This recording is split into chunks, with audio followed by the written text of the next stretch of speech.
Okay, so this is my latest 3D print.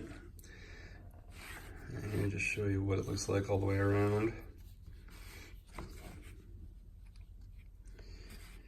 And what I printed this for was, every time I go to gut a lock, I'm always reaching for my pinning mats, trays, my followers, shims, tweezers, things like that. So I based this all off tools I specifically already owned. And so this flat area with the lip is specifically meant for the mini pinning mats made by Sparrows, and it's made to fit both of them. So I put the first one in there, and then I put the second one in there, and they fit in there perfectly. So this ledge on the side stops the mats from just sliding out the side, and it keeps them close enough together that they kind of act now like one specific mat. So that's the point of that. I did put the Tool logo. I'm a member of Tool, so I put that on there. Anyways, so that's what this is for. So now these mats are always available. I can just move just this one thing around and the mats are always there. I mean, if you tip them upside down, they'll fall out, but for the most part, they're in there good. So you can move them around and not worry about it. Okay, so then next to the next holes, these are for my plug followers, and I own the Sparrow set of their metal plug followers. So here's the first largest one, and that goes right there. And they fit in very nicely. They're perfect almost to the edge, where if you, let's see if I can look through the camera here, there's just the slightest amount of room in there. So there's this one, and then there's two sizes that are almost exactly the same. One has the split on it, and the other one has the split and the half moon. So I put the half moon up next because that's the differential between the two. And then this one goes right next to it. And then we have the smaller ones for the smaller padlocks, and that fits there. Okay, so the next spot is the square.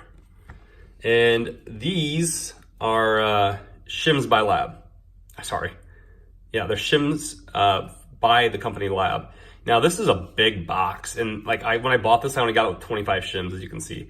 And that's about the same width as this entire section, which didn't make sense to me to have something that big. So I had some of these mini tubes laying around. They came, I think, in a build your own padlock kit a long time ago. All the pins and springs were in it, but they're a lot smaller. I just put all my shims inside there, and this fits right inside there. So now I have access to all my shims right away. And then we have these two little slots right here. So I use two different tweezers when I pick locks or gut locks. My pinning tweezers are these Sparrow pinning tweezers, but then I got this kit, I believe it was off either Amazon or Banggood or something. It's just a cheap Chinese set of a whole bunch of different tweezers, and inside there are these. And let's take the cap off here so you can see. These are really good for reaching down and grabbing springs out if you have stuck springs. So now I gotta try to put this back on with one hand. Sorry for the shaky camera as I put it back. So anyways, this goes in this wider back slot. And then these, you pinch together and they slide down right there. Now when I first made it, I meant for it to be like this, but I realized this just rocks back and forth, which I'm not happy with. But I realized if I just take these and do them this way, it's perfect. They don't rock back and forth, they stay in there snug enough because the tweezers are expanding. This last hole is literally a auxiliary hole. It's meant for anything. So for example, if you were picking a lock and you just wanted to put your pick somewhere, it's deep enough that if you just drop a pick in there, it will just rest. You could technically drop springs down in there, but it's a pretty deep hole, so I wouldn't want to be putting springs or anything down in there unless you were going to be digging them out with your tweezers. But it could hold a lot of things in there.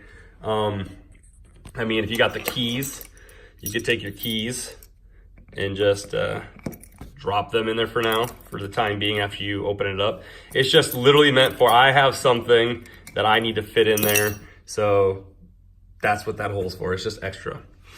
And then on the back, if you turn this around, you can notice this little slit here.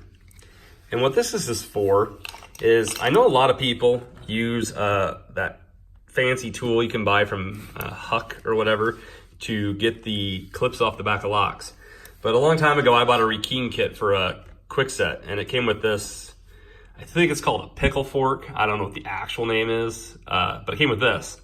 And if you look, this is wider than this, but that's okay. That doesn't bother me. I wanted this to be based originally around the mats, and I made everything else fit, but I wanted to keep it small.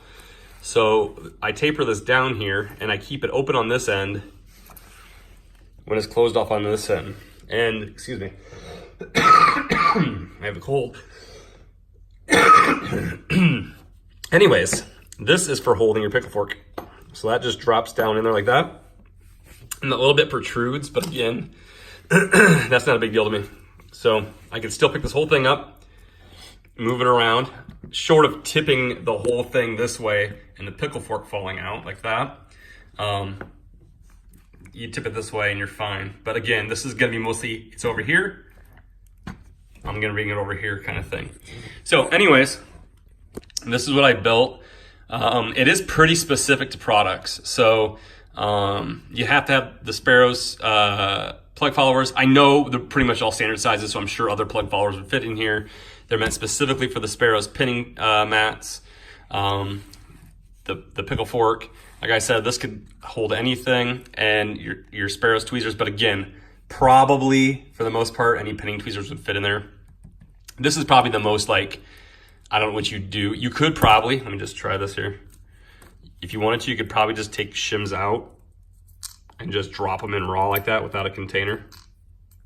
So if this is something you wanted to use, you could just put your shims in just like that and then reach in and pull out just your one shim you wanted to use and then put it back when you're done instead of actually using the container. But if anyone's interested, I'd be more than happy to upload this to Thingiverse so people can download it. And I can upload it in two formats. I can upload it with and without the tool logo on it. So anyways, that's the latest 3D print I did. Thanks.